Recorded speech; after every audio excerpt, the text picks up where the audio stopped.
Welcome to the latest podcast of Forum for Global Studies. I am Colonel Manoj Kumar Singh, Director Research at the FGS. We have been conducting many events on contemporary topics, inviting the best voices and experts from the world over. Today, we have a very important topic, that is assessing India-Canada diplomatic standoff. And today we have Ambassador Anil Trigunayat, a leading expert in international relations and geopolitics. Thank you. Before we come to the topic per se, a little brief about Ambassador Anil. He has been India's ambassador to Libya, Jordan, and was also the High Commissioner to Malta. As a career diplomat, Ambassador Trigunayat has served in the Indian missions in Bangladesh, Mongolia, USA, Russia, Sweden, and Nigeria. He served in Moscow as Deputy Chief of Mission in the rank of Ambassador. Interestingly, he is also a member of All India Management Association, IMA, and Delhi Management Association as well. He is also a member of Oxford and Cambridge Societies of India and Association of Indian Diplomats. Sir, welcome to our latest podcast, and we could not have found a better voice than you to talk on this very interesting topic. Thank you, Colonel Singh. Thank you so much. Very kind of you. Sir, coming to the topic per se, in fact, before I start off, I'll leave it, most of the part I'll leave it for you. But just to talk about a little background about this Khalistan movement, I was doing some kind of research and I came to know that this issue was actually, it emanated from our diaspora, which had gone to UK, America, and Canada, and many other countries in the West. And they were quite, Sikhs per se have been very, very courageous to have gone to far-off places and have made a mark for themselves. But what they found when they reached these lands, they were being subjugated by the local governments by asking them to remove their turbans and also not use beard as per their, and I mean, to dress up like other countrymen in those Western countries.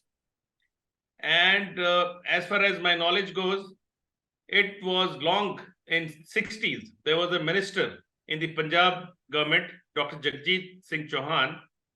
He was the Minister of Finance in Punjab government, and he had migrated to London, and where he started this little, they got together and the Sikhs got together and they wanted to have their say.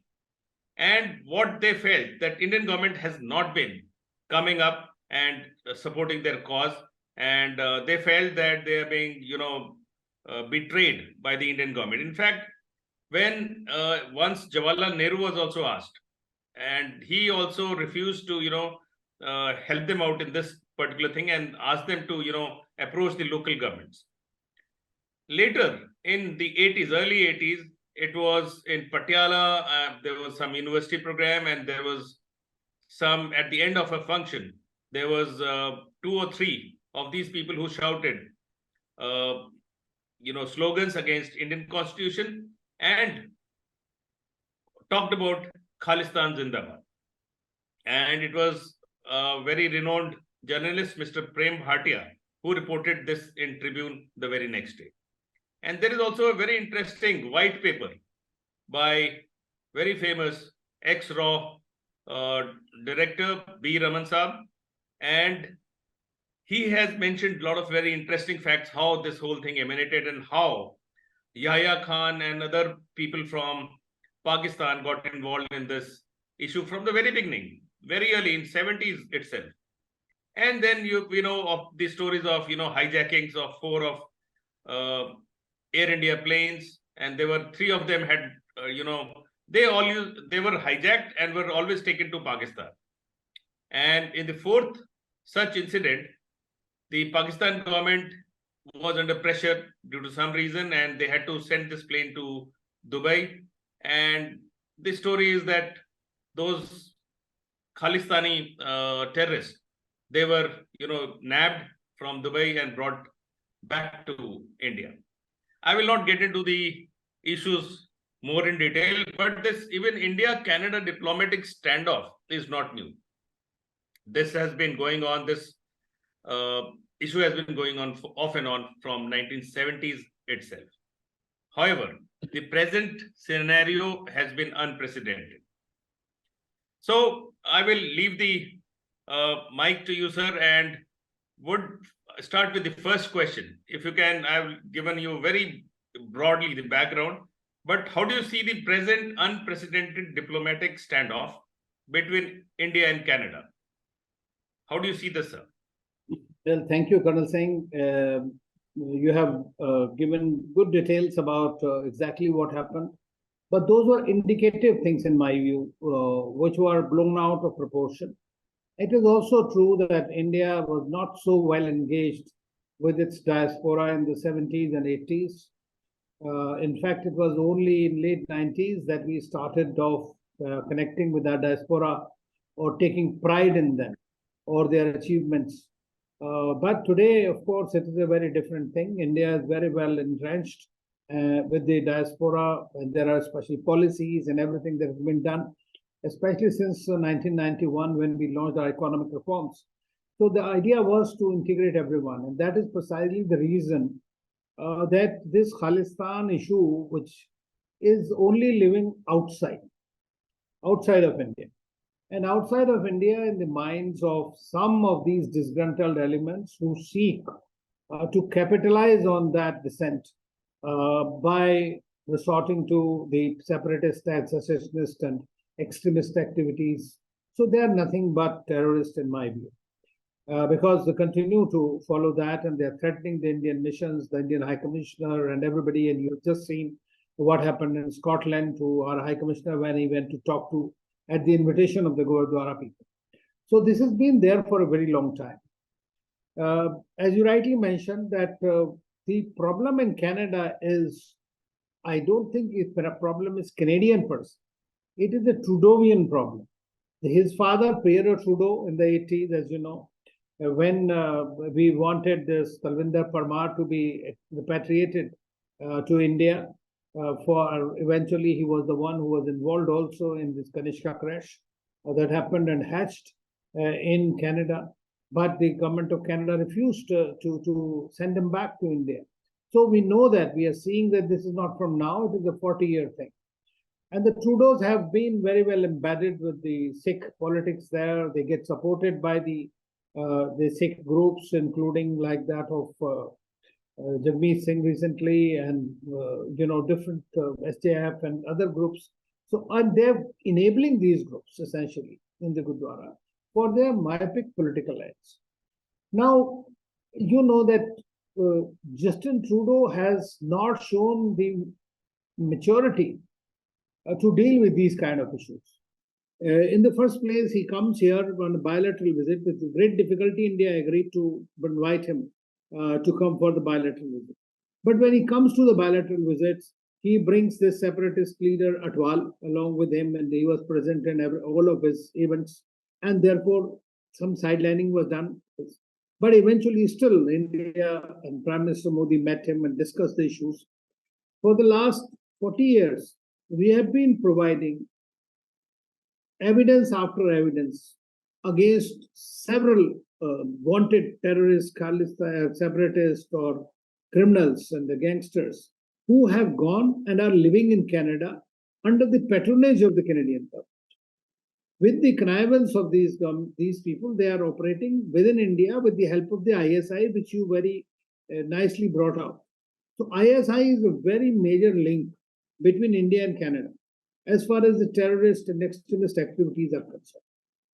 Now one would think that why would Trudeau do it so now when he had already spoken to Prime Minister Modi, and Prime Minister Modi had actually taken up what is happening to all these 36 cases that we have submitted to you, and there is no action taken. So please do that. We have seen during the farmers' agitation, Canadian Prime Minister was very strongly wording and this, commenting on those issues, which was not his place to do so, but he did it under the pressure of these guys. And the NDP, the political party which is there, is also supporting him. Several of the six are part of his entourage. So he is banking a great deal on them. Now, normally what happens is when you have some kind of an intelligence, and intelligence is leading, it is not definitive. There may be electronic eavesdropping or whatever, but then you share it through the channels. And directly, if we had mentioned to Prime Minister said that if you have anything concrete, if you have any evidence, do share with us. We'll look into it. Instead of doing that, he goes back.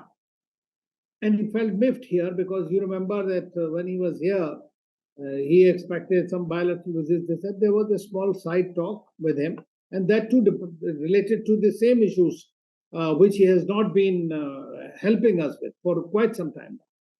So we are again and again, India has taken up, and whether it is red corner notices or anything, but we have seen that Trudeau's government has been not only lukewarm but totally indifferent to India's concerns, and that is something unacceptable.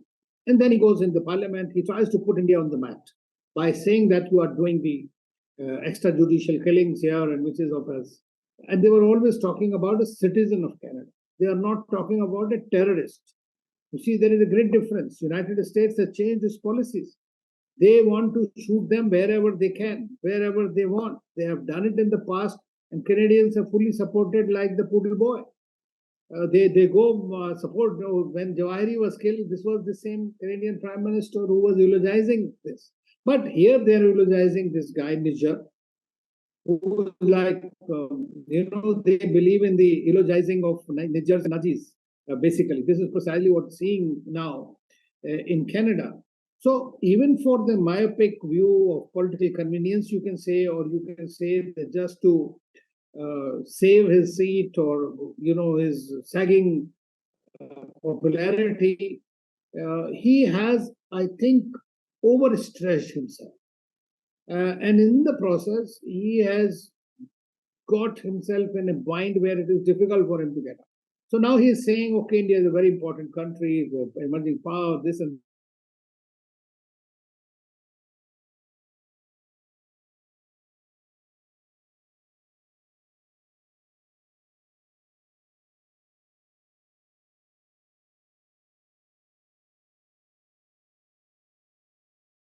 we have provided substantial evidence, incontrovertible evidence against those people. And despite having an extradition treaty, despite having a mutual legal assistance treaty, they are not responding, they are not honoring any of these. So under these circumstances, I only see that there does not seem to be any G2G political future in the near term. Sir, extremely important points that you have covered. May I now come to the statement by External Affairs Minister S. Jaishankar, who said our diplomats are unsafe going to the consulate and publicly intimidated they feel. Thereafter, sir, even Bangladesh's accusation came out very strongly, and all these statements by our External Affairs Minister S. Jaishankar in the UN also, which very candidly talked about the double standards of these some of the very strong countries which are undermining the rule-based order. What I understand, those who obey the rules and those who make the rules. He's talked about this very, very categorically. What do you think where we are headed now? Under the Vienna Conventions and all the diplomatic agreements, written and unwritten, it is the responsibility of the host government to protect the property and the people who are accredited to the country. But we have seen in the vast Western countries, especially 4 or 5 countries, which come to Canada, USA, UK, Australia, and occasionally New Zealand, that we have seen these being targeted, even diplomats or the other community people. Their temples, places of worship have been attacked. This has increased in the recent past. Why has it increased? Is because of there are 2 things that are happening. One is that they are trying to gain brownie points from them. Secondly, create problem for India, which is trying to exert its independent foreign policy driven by strategic autonomy, which they don't like at all. So they want to create this kind of a mischief against you and create certain conditions in the country.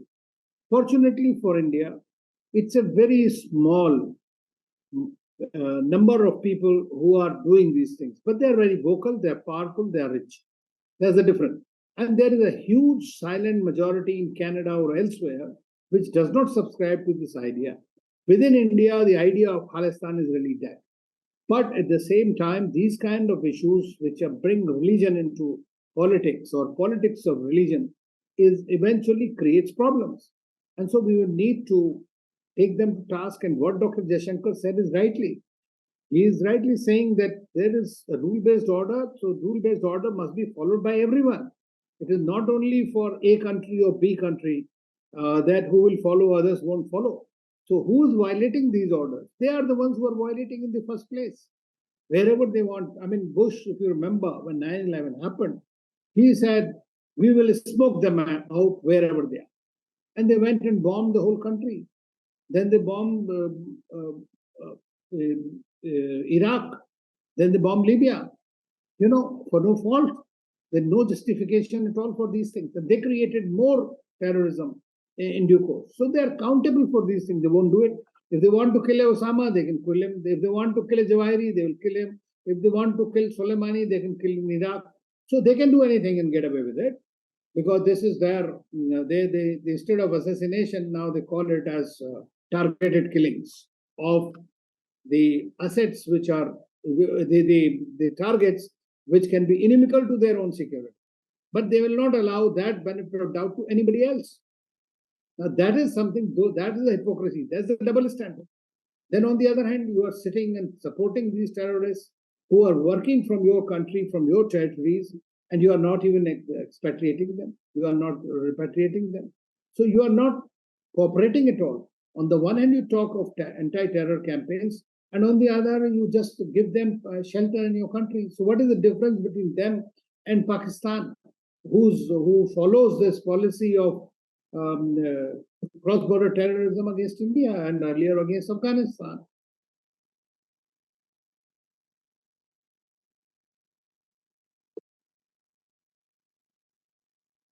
You are muted.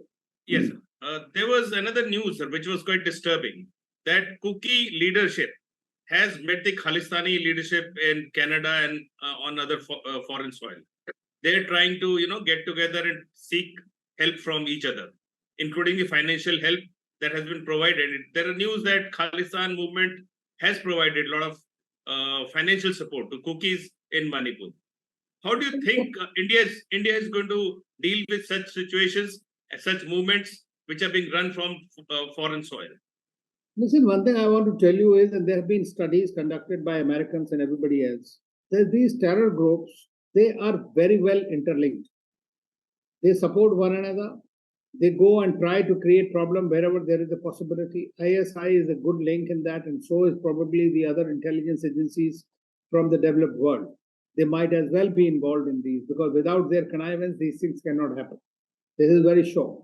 So in these kind of situations, there are multiple, security parameters that need to be seen by India as well. I mean, our agencies have to be far more alert every time, because now it's a nexus of terrorists of different kinds, destabilizers of different kinds. So you'll have to nip them in the bud wherever it is, while taking the more of the most people along with you, educate them, try to provide them empowerment, provide them economic opportunities, so that long-term solution can be found. But at the same time, it is true that the reports were there that they met these people, these Khalistanis, and provided them support. And this is maybe happening with others also. Other countries maybe working on with them. So I'm sure our NIA and other agencies are alert to that idea. This is, you see, prevention is better than cure. Sir, one last question. You have already, covered a lot of area. How is our trade headed now? How do you think, is it going to affect our trade relationship? And also, military to military relationship that we have tried to build with Canadians of late? Well, good thing is that what we have seen recently, as you know, that their deputy military chief was in India.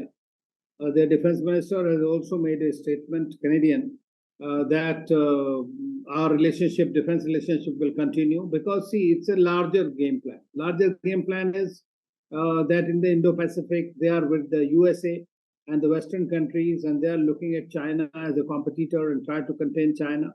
And in all that game plan, they think that India is an indispensable partner. So that is something that is their strategic calculation. So I don't see that there is going to be any problem in that. But our defense relationship with Canada is good, but this is not indispensable from India's point of view. If you come to think of it, I mean, you're a defense person, you know it yourself. So similarly, our trade is there very much. We have a trade, we have nuclear cooperation, civil nuclear cooperation with them. We work with them in the NSG and elsewhere. So far, there has been no impact, and I don't foresee any big impact except that the discussions on the free trade agreement have been stopped. But in the meantime, I mean, they have invested nearly $50 billion of pension funds in Indian markets. And if you think that they're going to withdraw that, I think that being it will be quite immature of them because they are getting good returns. And money goes where the returns come. And that's why it is here, not for out of charity, number one. Number two, they supply nearly 50% of the pulses to us. India has already started looking for alternate suppliers in different parts. So I think that we'll have to continue to do that to prepare for any eventuality in case the situation worsens. And how will it worsen? Both sides are trying to calm down the tempers at the moment politically. But what has happened is what Trudeau has done is he has given the wind to these Sikhs and the militant groups in Khalistan, in British Columbia, which can become his Khalistan. And they are going to eventually hurt him. I mean, they should never forget this story of Bhasmasur. And every Western country must learn from it. In fact, you know, whoever produces them is eventually going to be burnt by them also. So terror groups, terrorists, mercenaries, they don't belong to any religion, they don't belong to anyone. They are only for themselves. And when they don't get their feet, they're going to hurt them. We have seen in Pakistan and elsewhere, this happens. So I think that the relationship at the moment, I don't see. But if, for example, God forbid, if Indian community people, as these Sikhs have been threatening, the militants have been threatening Indians, Hindus and others, and embassy personnel and others, if that any untoward incident happens, then the repercussions can spiral out of control. Sir, one more thing. What if this dispensation, the current dispensation in Canada is, rooted out and a new dispensation more friendly to India comes up? Do you think will it solve many other issues, and how will it affect the diaspora in Canada? Well, I think they should be more friendlier to their own country. Right now, I feel that the decisions that Trudeau is taking is anti-Canada also. He has brought his country in the line of countries like Pakistan, who are the haven of terrorism and extremism. I don't see the Canadians wanting to be in that lineup. So I think that it'll be whichever dispensation comes into it, they will probably be more pro-Canada than this gentleman. And I mean, from our point of view, it's an important country. We have good relationship with them, and we would like to maintain good relationship, provided they root out these kind of elements from their country, which are trying to undermine the security of India. Sir, it has, caused a lot of anxiety in the diaspora there, Hindus and between Sikhs and Hindus in Canada. Is it real, or what is being reported in the media, or generally the things are calm? I mean, you have so much of experience and you must be talking to a lot of people. Is it real, the threat real to the Hindus? You see, some people are definitely a bit worried because, see, OCI cards have been now cancelled for Canada because of the security reasons. So many of the others who are non-Sikhs and all, they have the OCI cards. They may not be free to travel like that. So you feel constrained, number one. Number two is that the students who are going to go for this, and if their visas are delayed for some reason, so they'll be a bit worried. Thirdly, there are, because of the Canadian domestic situation and domestic economic downturn, people might not find jobs or, that kind of thing. So that will also create a little bit of a disquiet. But at the same time, through you, I would like to assure that as far as those who are Indians, there are two types of people. There are NRIs and there are PIOs. So we have very 1.7 lakh Indian students also in the country. And those students are our responsibility. And likewise, any Indians who have gone to work there and not yet changed their passports and PIOs, they are also Indian government's responsibility. So their interests will definitely be taken care of by India. And we have done it in most difficult circumstances, most difficult situations. So they need not worry.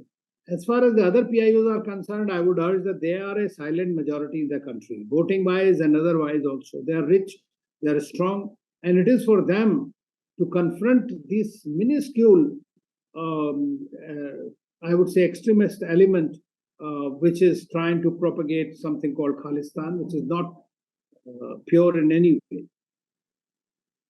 Well, thank you so much, sir.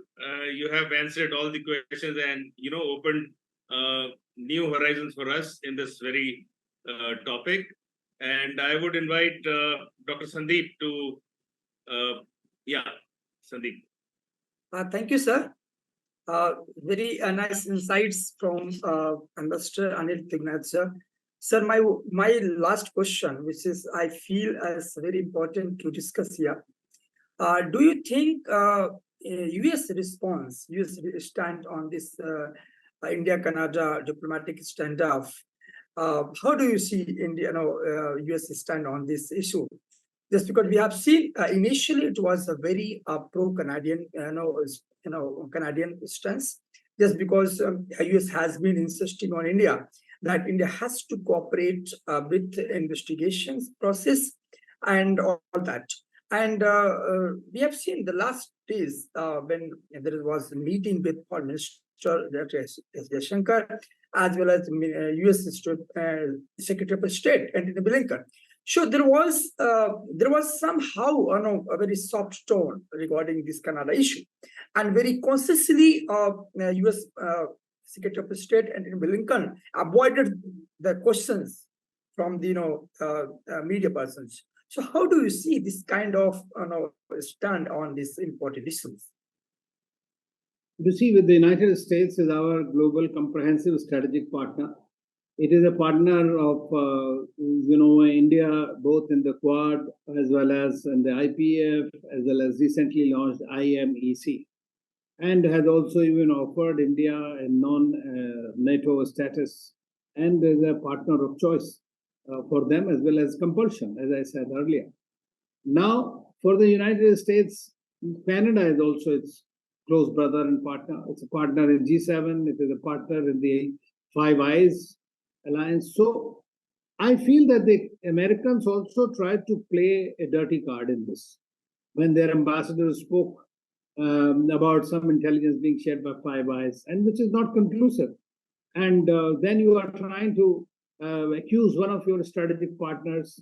Already your own explanations or your own statements have too many holes in it. Your own history is pretty much filled with all these kind of activities that you have done. So they are really holier than thou. That is not possible for them. But at the same time, I think that those statements that the media participate in India should cooperate in this. So we have ourselves said that we are not averse to the idea of looking at the evidence that you have. But the fact is they don't have any evidence as of now. So the Trudeau, I think, overplayed his card, and the Americans don't know how to really contain it. So now they are trying to soften the image of Trudeau, telling him, okay, go slow, man, it's too much, so that they don't have to confront. Because see, it is for them, it is a larger interest, not this a small issue. Especially, they also know that he was a terrorist, and there are many terrorists like him who are spanking around in their country all over. So they are also to be called out, because we have had attacks on our consulate in San Francisco. Even again, we are seeing it now. 2 days ago, it was in UK. In our Indian High Commissioner was not allowed to go. There were some people tried to manhandle. So I think that these are the kind of things you can't allow that to happen. So they are all in the mat in this. But the United States would probably try to play a more constructive role at this time, rather than being their usual self. Sir, how far is it right to know or believe that Trudeau allegations that he made in the Canadian Parliament? There was since that it was prior discussion with Biden. No, it is quite possible because I mean I don't know about Biden and all discussions, but they are very close. I mean, all these Five Eyes and all these G7 countries, they keep meeting one another frequently. They keep discussing issues. So that's not there. They are like have breakfast and all together. So that's okay. But the fact remains is that their ambassador spoke. And the U.S. ambassador in Canada is the one who said that the Five Eyes, the intelligence was shared with Canada, on the basis of which apparently, or in my view, they tried to salvage or save Trudeau from being further humiliated, both domestically and outside, internationally. I think that was that game plan. But even that backfired.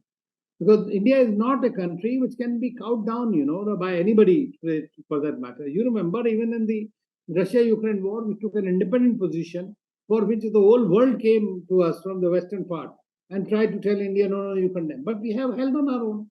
So India is not something that they can think it's a Panama or some other small country that they can bully. Thank you so much, sir. Thank you so much, sir. And I think you have been, speaking on this topic so many forums. So very interesting. The last one only. I'll take your short view on this point. Do you think that because you mentioned that USA is a choice of compulsion? So do you think the kind of hype we have seen in the month of June when our Prime Minister visited USA? So, and do you think any kind of discomfort just because of the Canada-India issue? No, I don't think that this is going to cause any discomfort. I mean, Dr. Jaishankar just met Blinken, and you have seen the body language, you've seen the discussion. You see, they are our very large intelligence partner also. We share tremendous intelligence with one another. That is also very much there. India has developed a very good, I would say, across space, nuclear, and everything in every which way. More importantly, these countries are all very commercially minded. And India is one of the biggest markets for them for defense and everything else. So from their own interest point of view, also it's not going anywhere. Prime Minister's visit was very successful for two reasons. Number one is that this was the second one after Japan. He was the only other leader who was invited by Biden. Number two is that they did sign 2 or 3 good deals, which are very critical as far as technological upgradation is concerned. G deal and some Reaper drones and whatnot. So it should be seen in 2 contexts. One is that we need technology and we want to build ourselves in our Make in India thing. So it serves our purpose, number one. For them, they want to make money. And India is the country where the big market exists. So they will do that. So it is serving everybody. Bigger problem for America is their big brother, China, with whom they are trying to decouple, de-risk, de-do whatever. So as long as that threat persists, I don't see that they have great choices. Thank you so much, sir. Thank you. Manoj, sir. So you are muted, sir. Sorry. Dr. Sandeep, may I request you to present the vote of thanks to our guest. Thank you so much, sir. First of all, I would like to thank my sincere thanks to Ambassador Anil Tignat, sir, who accepted our kind invitation at FGS podcast invitation, and the way he presented his views on a very important topic currently, as I think it would be a very insightful for policymakers and for following the international affairs, UPSC aspirants and Indian, even I can say that this issue has become in the masses. So I think your insights will be highly valuable for all of us, for policymakers, for practitioners, for students, and of course for FGS also. So thank you so much, sir. Your views and your insights are very important for all of us. And now I would like to thank Colonel M.K. Singh as Director of Research for Global Studies, and he has been moderating this podcast session last 1 year. So thank you so much, sir, for your very short time you prepared, and I would like to thank also that this is the real digital infrastructure that we are using. You are connecting from the Bihar, a very remote village, but this is our real asset that our Prime Minister so many times pointed out that India has become a hub of digital infrastructure. So thank you so much, sir, for your valuable time and to connect with us. Yeah, Thank just you. one thing to add here.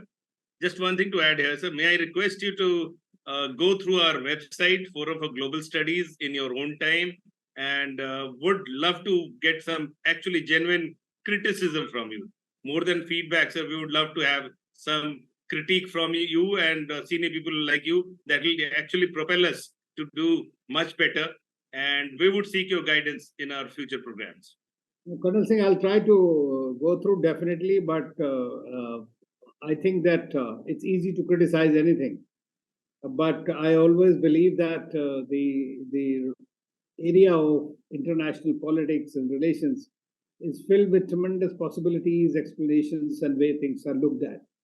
So I'll definitely go through it, and will be very happy to come back to you whenever you ask me to. And thank you so much for inviting me.